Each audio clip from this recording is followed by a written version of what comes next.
Good morning. I am Edward Fillion, the Senior Minister of the Center for Spiritual Living, Santa Rosa. On Friday, September 18, 2020, Justice Ruth Bader Ginsburg died at age 87, and the United States of America said farewell to a national treasure. Justice Ginsburg was, and still is, a hero of historic stature, who was, among other things, and still is, the champion of women's rights, gender equality, and LGBTQI rights. She has been described as an unlikely pioneer, a diminutive and shy woman whose soft voice and large glasses hid an intellect and attitude that was tough as nails. Justice Ginsburg became the first Supreme Court justice to officiate a same-sex wedding. In August 2013, she performed the wedding ceremony of Kennedy Center President Michael Kaiser and economist John Roberts. She had, of course, prior to 2013, judged in favor of the rights of same-sex couples in the United States consistently. Justice Ginsburg became the second woman in history to be appointed to the United States' highest court, the Supreme Court. She was sworn into office in August of 1993. Justice Ginsburg said to an audience in North Carolina in 2019, "As bleak as things may seem, I have seen so many changes in my lifetime, and some significant changes that have been seen are thanks to her fearless advocacy for human rights and equality." Let us take a moment then of silence in honor of her legacy and to give thanks for her life.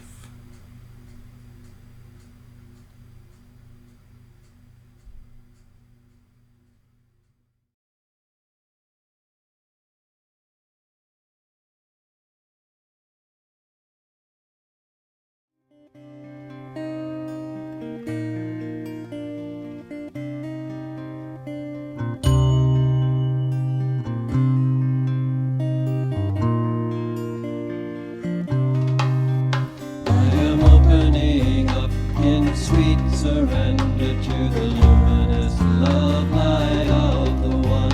I am opening up in sweet surrender to the luminous love light of the One. I am opening. I am opening. I am opening. I am opening. I am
Welcome to the Center for Spiritual Living, Santa Rosa virtual service. I am Tara Steele, the Community Minister. If this is your first time with us, we are so glad you are here. You can find out more about our teaching, The Science of Mind, as well as our classes and other activities by going to our website, www.cslsr.org. I also appreciate those of you who have become regulars in this virtual format. With your presence, we create spiritual community. I want to thank everyone who has already filled out their 2021 Giving Intention form on our website. It's a very simple process, and the information assists the Board of Trustees in planning for the coming year. Just go to the website to find out more. We are inspired by a global vision of a world that works for everyone. Here is this month's excerpt of that vision. We envision a world in which we live and grow as one spiritual family that respects and honors the interconnectedness of all life. Our message today is brought to us by Dr. Kim Kaiser, a staff minister and director of the Center's education programs.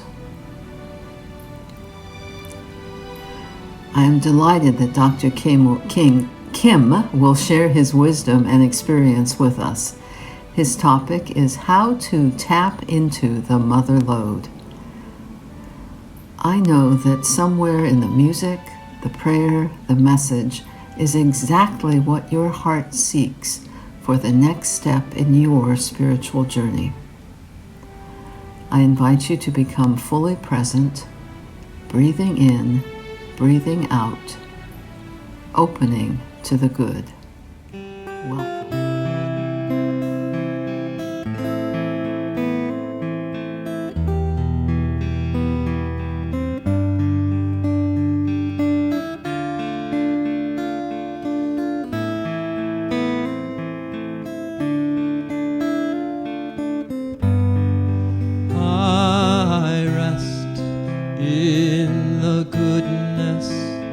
And the strength of God, the strength of God in me.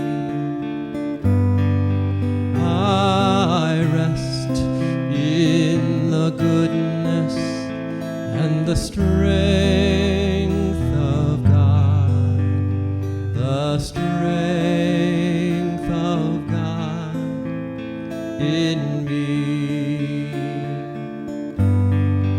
in me.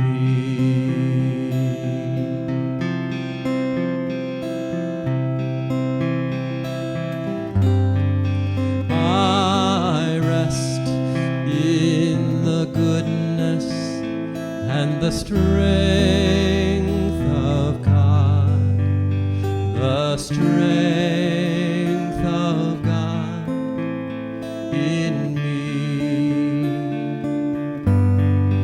I rest in the goodness and the strength of God, the strength of God in me.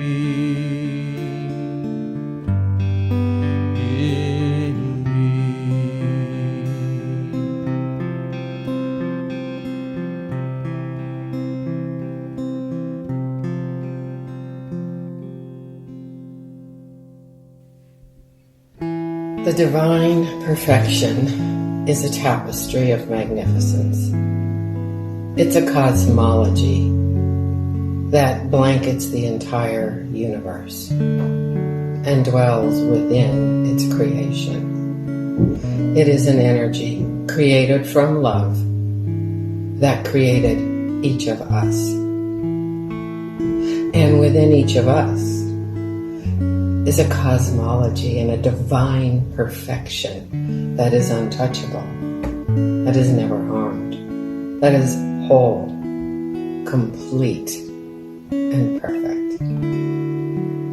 And so I remember that for each of us this day, that we are all okay. We are beyond okay. And by virtue of this gathering today at the Center for Spiritual Living, Santa Rosa, virtually online, I remember for each of us that as something touches us today in the music, or the message, or this prayer, or the remembering of our community that's always connected no matter what, that as a little crack opens up in our consciousness, then there's more room for light and love and wholeness to be acknowledged, remembered, and felt. So from that place I can rest in gratitude where I belong, and then just release this prayer to the law which manifests it as our experience, and that's what I let be done. And so it is. Blessed be. Hello, I'm Jennifer Mann, prayer practitioner emeritus at the center, and right now I'd like to read the affirmation for today from our Beyond 2020 Spiritual Vision. Mindfulness. I listen carefully. I slow down and witness the beauty of life. I see spirit in all I encounter. I am filled with vitality and insight as I open to life in this way. And so it is.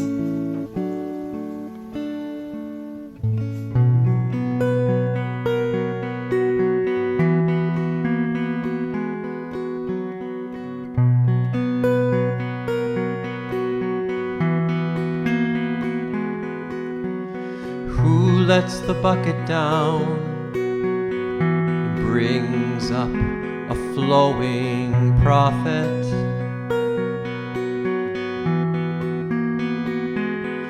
Or like Moses goes for fire and finds what burns inside the sunrise? I hear someone say, who?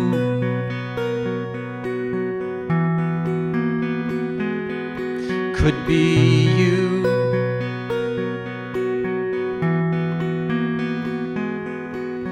Yes, you could be who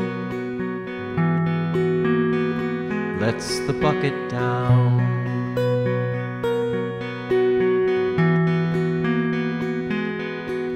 And Solomon cuts open a fish, and there's a gold ring. And Omar storms in to kill the prophet, and he leaves with blessings. Ooh. And an oyster swallows one drop. Now there's a pearl, and Jesus slips into a house to escape enemies.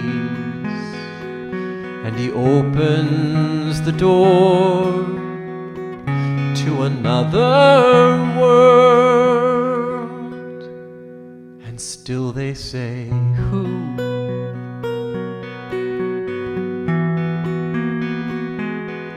Could be you.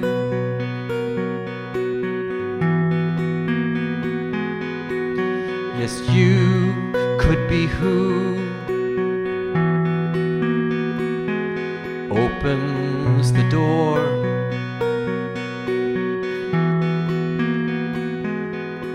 Oh, but don't be satisfied with poems and stories of how things have gone with others. Unfold your own myth so that people will understand. we have opened you.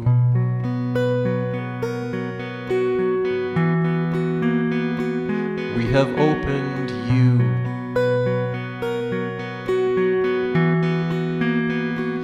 So let your bucket down.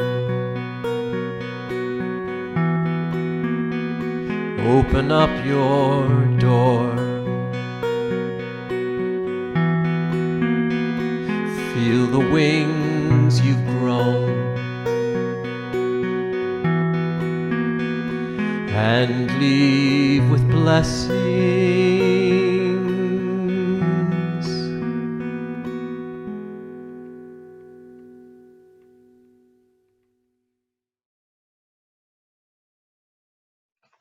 Good morning.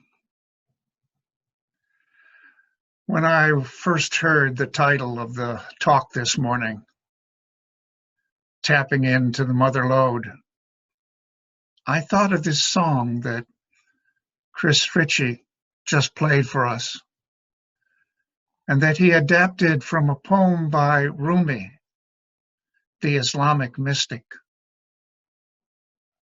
The poem begins with these words: "Who lets the bucket down and brings up a flowing prophet?"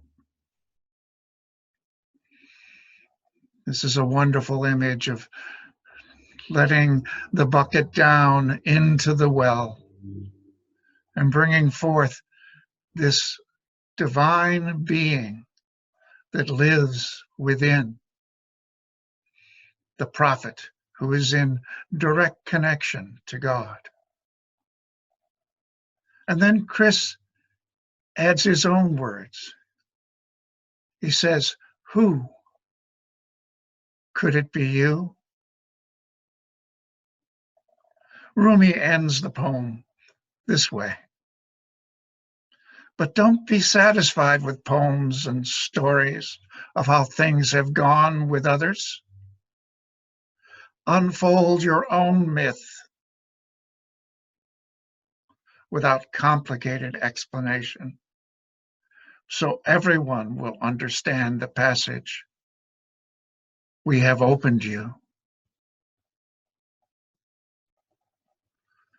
This is a passage from the Quran, and it is a promise from God to his people.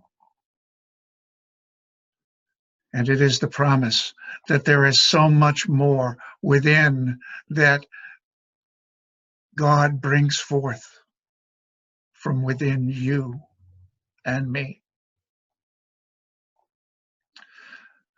But there's this struggle that we live with, this struggle that's typified in our monthly theme.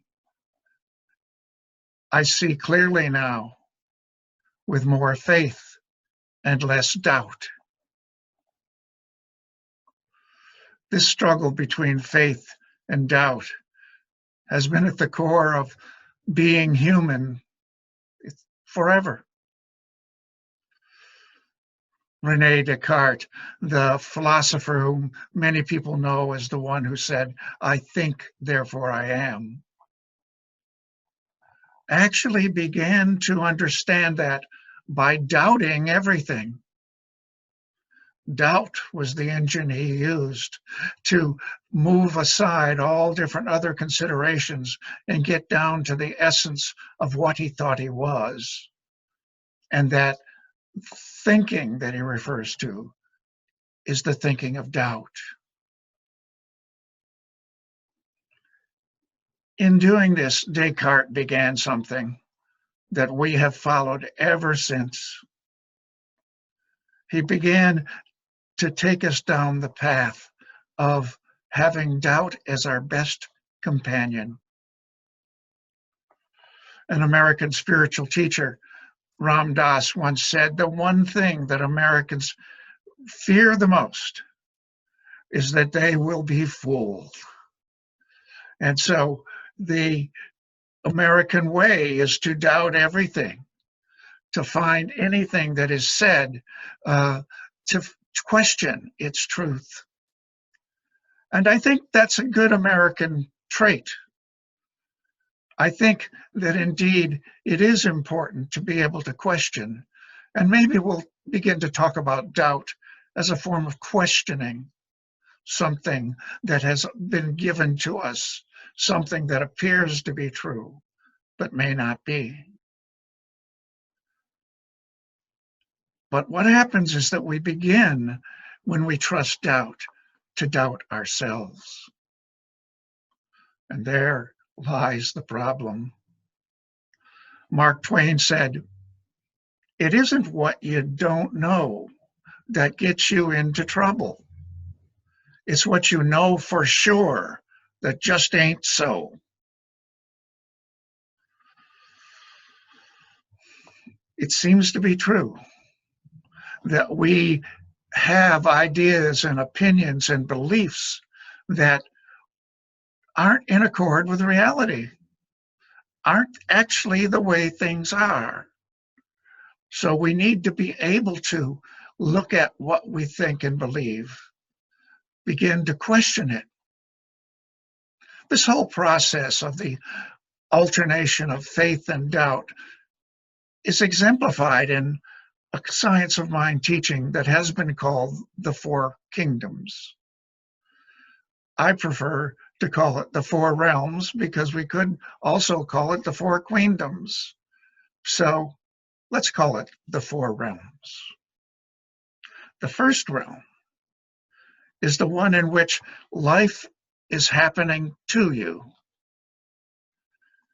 It's an experience of the world where no matter what you do, the world is going to do what it does, and it's going to do it to you, regardless of what you want to have happen.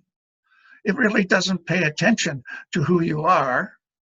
It's the world in which the only thing that's inevitable is, as they say, death and taxes, where you have to struggle to maintain yourself, where it's all up to you, and you'll suffer if you don't do something about it. But at some point, doubt comes in. And the way we're using it, doubt as, I don't know this is true. Perhaps it comes from hearing a teaching like ours, just as you and I are hearing right now. A teaching that says, you know, what you experience as your world is actually determined by the way you look at it, by the way you think about it. The way you think about it forms the world that you see. You focus on various aspects of it because of what you think about it and ignore the rest. And as science says, 85% of what you see in the external world is actually done inside the brain. We aren't in direct contact with the external world like we think we are. We've been told we are, but it all has a lot to do with what we think we're seeing. So you begin to say, well, is it true? Is it true that death and taxes and struggle are all there is to my life? That's what the world is doing to me. That's what God is doing to me. That's what reality is doing to me. And I just have to suffer it. So hearing this teaching that you actually can look in a different way and the world reveals itself to you in a different way, you begin to do that. You have faith in that possibility. You begin to say, I'll just allow that it might be so. Notice I didn't say I absolutely believe it to be so. I just said, I allow that it might be so. I have the faith that it could be so. I don't know that yet, but I'm going to allow that it is so, and I'm going to act on it.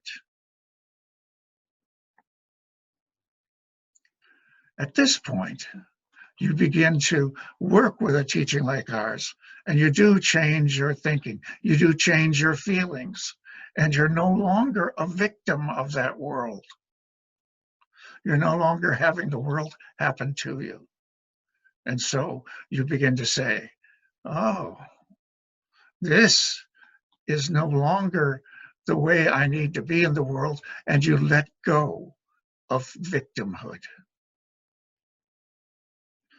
And as you learn more and more about the way you can interact with the world, you've entered into the second realm. And you actually do have an interactive experience with the world where actually you can change your thinking, change your beliefs, change your attitude, change your feeling. And you begin to see that the world shows up in a different way, and you show up in a different way. And that's an amazing experience, being in this second realm. But at a certain point, you begin to ask questions again. You begin to doubt something that you've been learning. And you've been learning that actually there's something more than what you've been calling for. You can tell already that what you've been calling for through prayer and treatment in our tradition, and there are other traditions that do other things to achieve the same ends. But you see that what you're bringing into your life isn't actually satisfying you. It isn't actually what you want. There's an interesting story about a group of scientists that illustrates this theme. It's a group of scientists, this is true, actually went to Congress somewhere in the 80s and said to them, you know, if you give us $50 million, a lot of money at that time, we'll be able to control the weather. Now, actually, we now know that you can't control the weather in any case, no matter how much you spend on it. But can you imagine what it would be like if you could control the weather? To begin with, can you imagine the lawsuits and disputes between people about, I want this kind of weather at that time, and I want this kind of weather at another time, and the way perhaps we might begin to treat the climate and make it our plaything so that we could have a luxurious, beautiful climate somewhere, and another place we'd be less attentive, we'd be less able to bring forth a beautiful world. And we would stop actually understanding what and how the world works. We'd begin to make it our own plaything.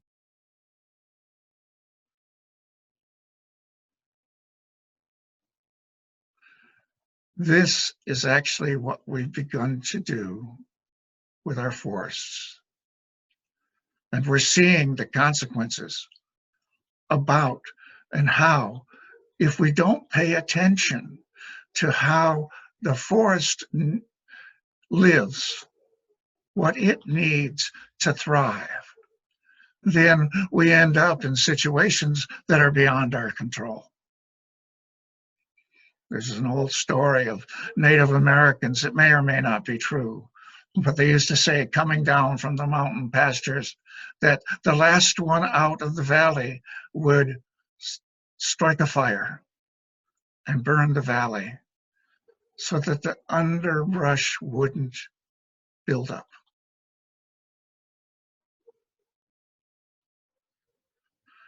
You can see that wanting to control everything puts us in the position of not knowing actually how to do it. Asking for our good, we don't know actually what gives us our good.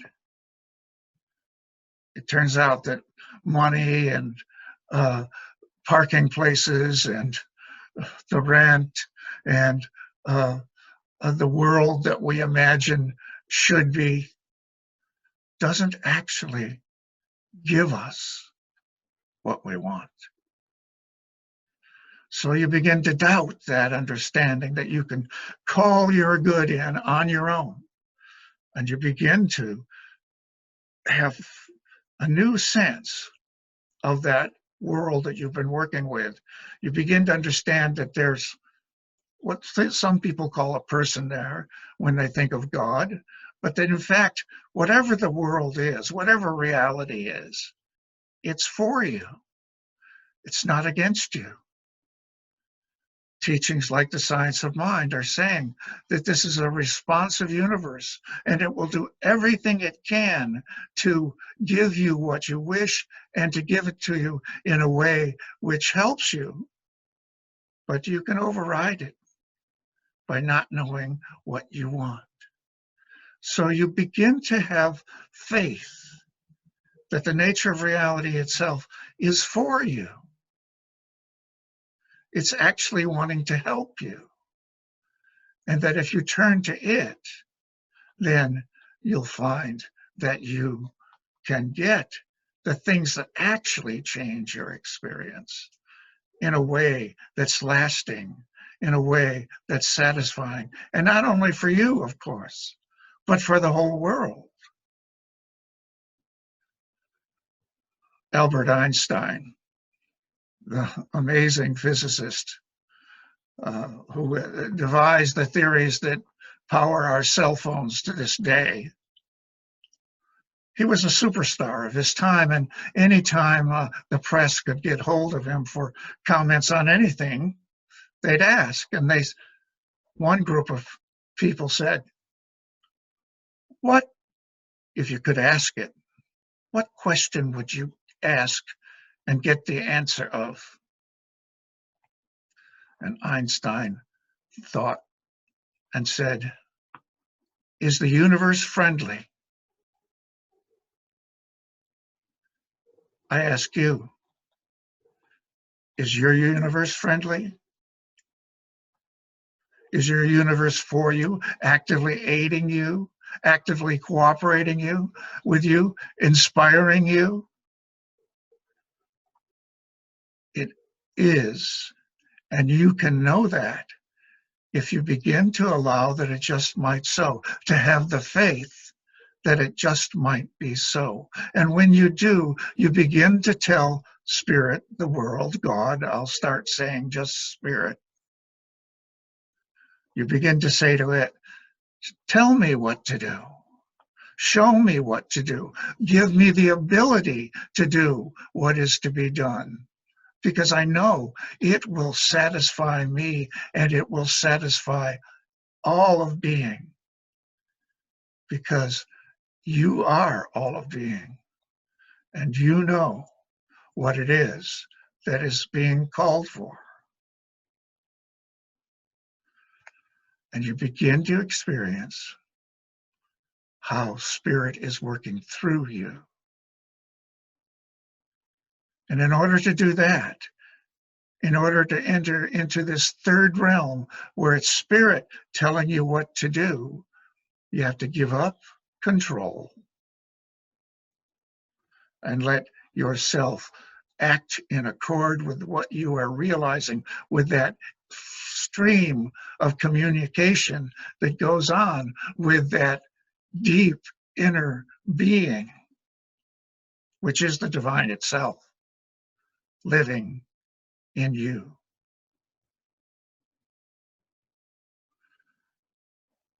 And then you begin to let the questioning, you begin to doubt, maybe that's not quite all there is. Because you've been hearing in science of mind, we say there's only one being. And you say, well, if there's only one being, then like our treatment, you say, well, I must be that.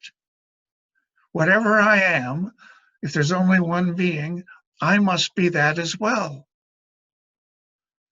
And you begin to understand that what you've been calling Spirit or God or reality, the one that is actively responding to you, is actually living its life as you.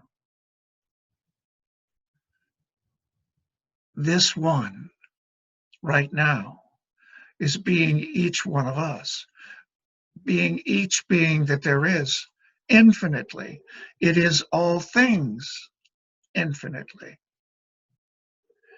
And wherever it is, all of it is. So you begin to act as that, and you understand that God, Spirit, is already acting as you. And you realize you can't stop God. You can't do something to stop it from being you, to stop it from successfully being you. You can just not notice it. You can turn your eyes away. You can not see what Spirit is doing in your life right now, always. And to do this, you have to doubt. You have to say, oh, maybe I'm not separate from creation. Maybe I'm united with that one always, and it lives its life as me. And you begin to have faith in that. The faith that says, this could be true. This will show itself to me to be true. The consequences of this are enormous. You realize that God is being you all the time, that you can't stop it. By definition, you can not be anything but. You stop claiming the power to stop God. That you make things happen by your own effort, not by any larger being, reality. It's just you as the ego. But the truth is, God is all there is to you. And you begin to trust what you are, not what you do. And this God as you, in order to do that, you need to give up the belief in separation.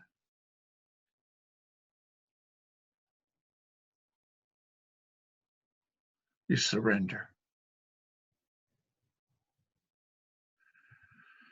You surrender your ideas of what is real and how things are, your ideas and opinions. And you begin to practice meditation in the way that Rumi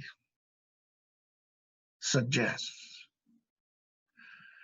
Here's his simple meditation instructions. Close your eyes and surrender.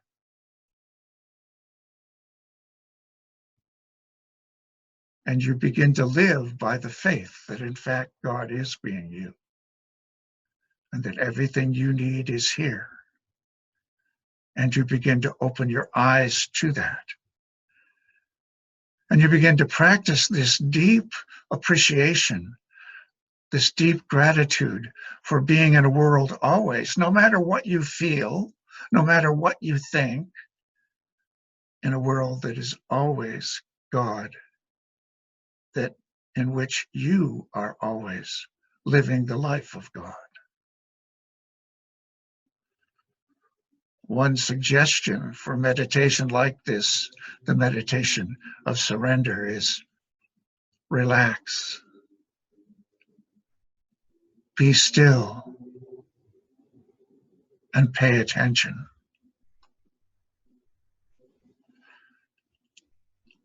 If you want to know what you believe, look at what you do.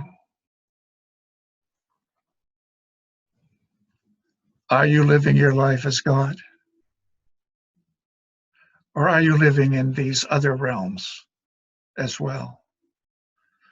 I think you'll find that most of us are living in all of them, depending on the topic, the subject, the experience.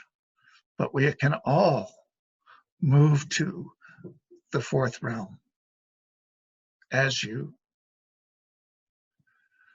I'll soon be teaching a class open at the top which is the one that teaches about how to ask the questions, how to usefully use doubt to free you,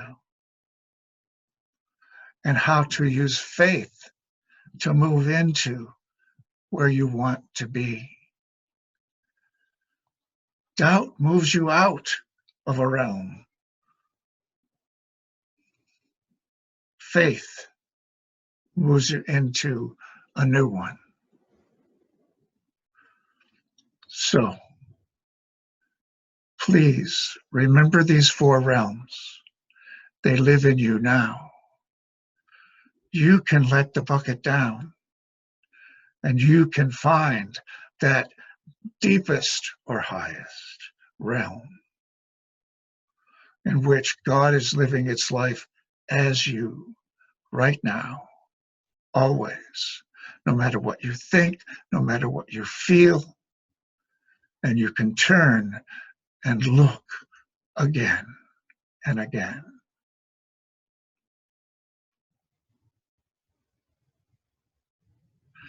Thank you. Please join me in prayer. There is only one life.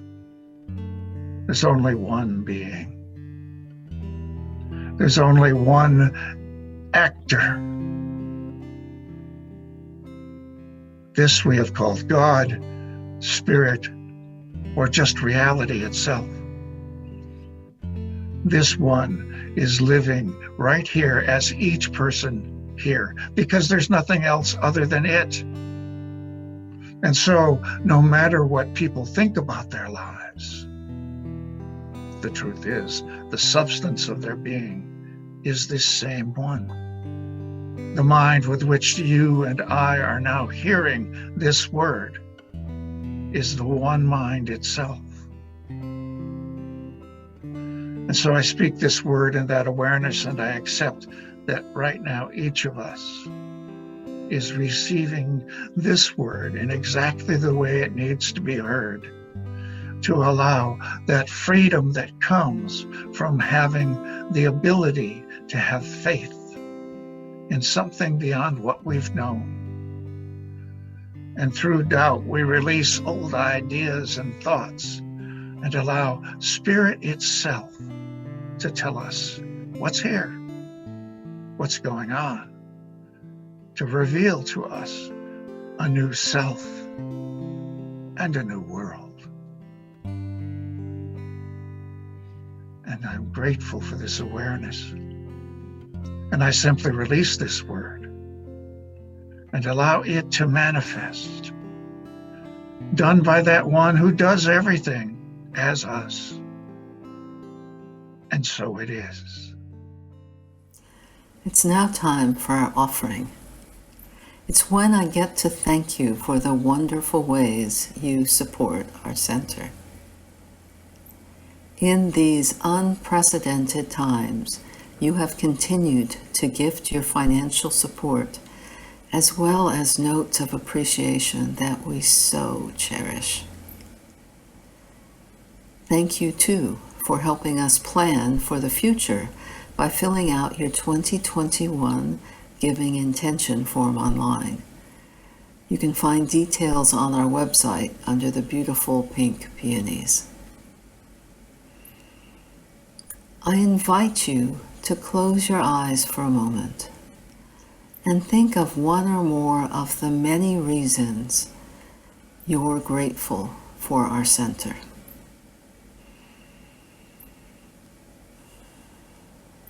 Touch into the lovely flow of generosity that ripples out from the center into the world and then returns as blessings to us and our community. Yes. To acknowledge the flow of giving and receiving, let's say these words, repeating after me. I bless these gifts. I send them forth to heal and prosper. They do wonderful work in the world. And so it is. Thank you again for all that you do and all that you are.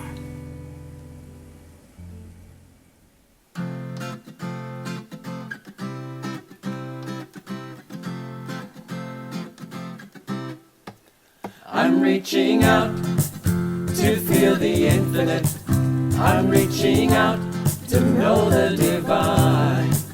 I'm reaching out to feel the infinite. Yeah, forever is already mine. I'm reaching out to feel the infinite. I'm reaching out to know the divine. I'm reaching out to feel the infinite. Yeah, forever is already mine. I'm already there. I'm already home. I'm already safe in my eternal soul. I'm already there.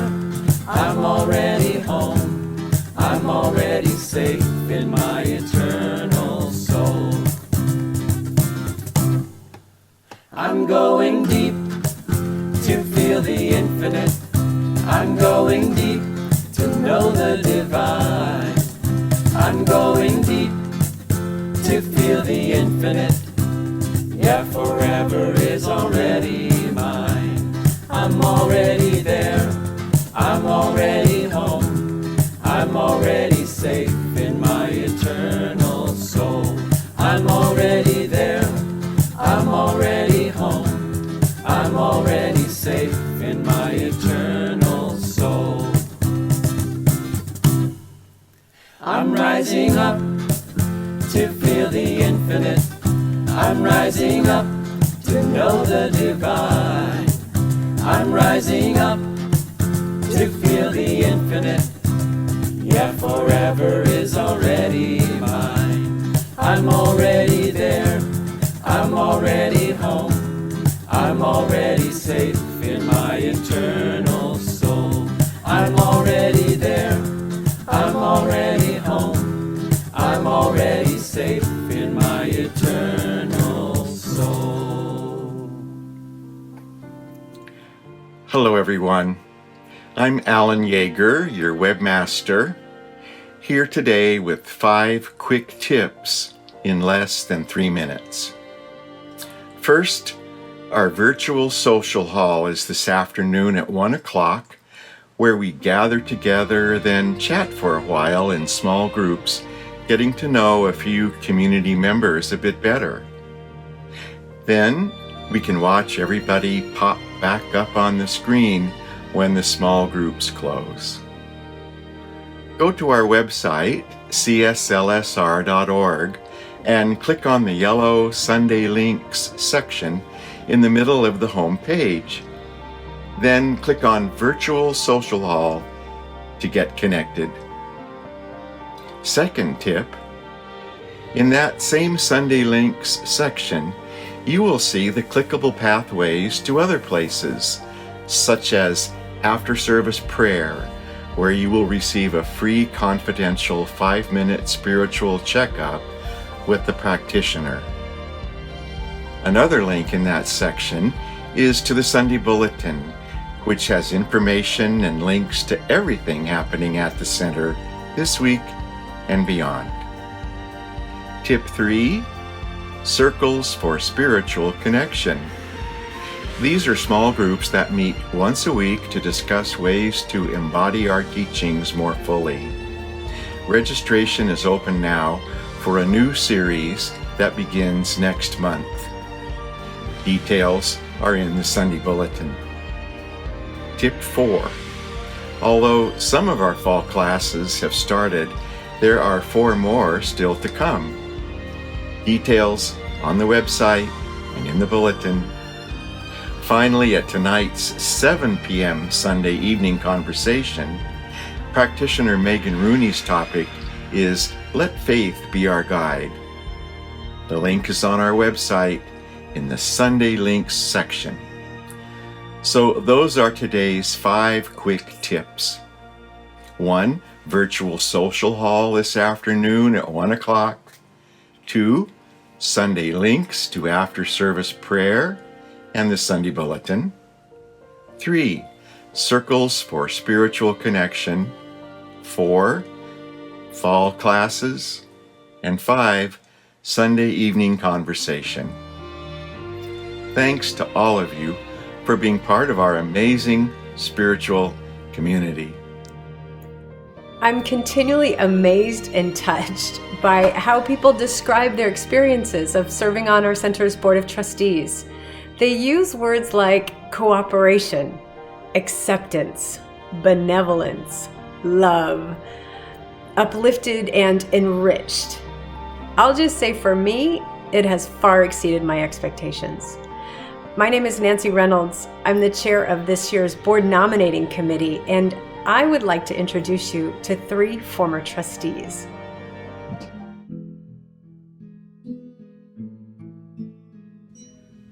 Hi, my name is Adrienne Burrows. My name is Calvin Johnson. Hello, my name is Effie Earhart, and I joined the board the many years ago that I did because I wanted to serve my community, the community that I feel so enriched by. I wanted to give back to this center from which I have gained so much. Because I wanted to have a better understanding of how the center was run, and I felt like I could contribute something to the center. I thought, what a perfect way to return the favor of service and upliftment and genuine love and community. It's my way of giving back. I learned some of the inner workings of the center, and I got a very clear picture of the fiscal responsibility and the accountability of the business side of the center, which literally keeps the doors open. Something was answered in my heart. I've used that phrase, a spiritual home, in my mind before, but that's exactly what it feels like, to have been given so much just because I showed up. And what I got from being on the board was a complete and total love for the way this center is run, for the expertise and the thought and the deliberation that goes into every decision that is made on behalf of everyone here at the center. In that atmosphere of cooperation, acceptance, benevolence, love, and community, there's almost no room for antagonism. There's no room for anything but peace, because people stop and they actually try to embody all of the things that are taught in Science of Mind and actually to be what they want the world to be. And personally, I gained so much from that experience. I gained a better sense of self, a better sense of how I can be of use in the community at large, in this community, and in my home.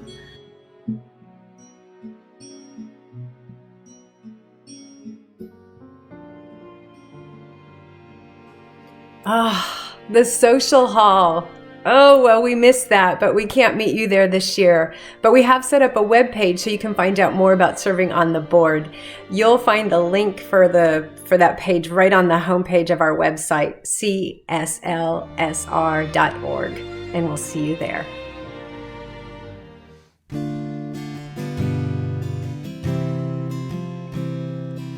Let there be peace on earth, and let it begin with me.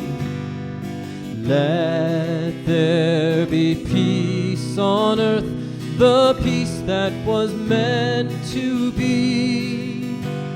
With God as our power, loved ones all are we. Let us walk with each other in perfect harmony. Let peace begin with me. Let this be the moment now. With every step I take, let this be my solemn vow. To take each moment and live each moment in peace eternally. Let there be peace on earth, and let it begin